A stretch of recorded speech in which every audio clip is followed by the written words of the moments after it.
আপোনাৰ যদি ৰাজনৈতিক শক্তি আছে তেনেহলে যান-বাহন আৰক্ষী নীতি নিৰ্দেশনা পালন নকৰিলেও হ'ব।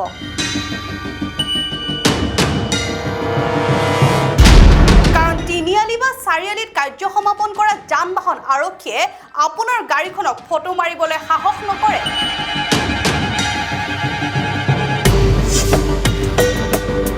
ফলত আপুনি জৰিমনাও নভৰে। এই কথা আমি কোৱা নাই। চাওক এই দৃশ্যাংশ, এই গাড়ীখনলৈ মন কৰক, ভালদৰে চাওক এই ৰাজনৈতিক দলৰ প্ৰতীকটো। এই গাড়ীখন বহু সময় ধৰি চালকে ৰাস্তাৰ মাজতেই পাৰ্কিং কৰিলে, যাৰ ফলত পথছোৱাত যান-জঁটৰ সৃষ্টি হ'ল। কিন্তু গাড়ীৰ জৰিমনা বিহিবলৈ সাহস নহ'ল গুৱাহাটী মহানগৰৰ যান-বাহন আৰক্ষীৰ। এতিয়া প্ৰশ্ন হ'ল, সাধাৰণ খাটি খোৱা জনতাৰ ওপৰত বৰ্বৰতা দেখুওৱা মহানগৰ আৰক্ষীৰ একাংশ বিষয়া আৰু জোৱান ভিজা মেকুৰী হৈ পৰে নেকি শক্তিশালী ৰাজনৈতিক নেতাৰ ওচৰত? এই প্ৰশ্নৰ উত্তৰ আপোনালোকলৈ এৰিলোঁ। Bureau report MN24।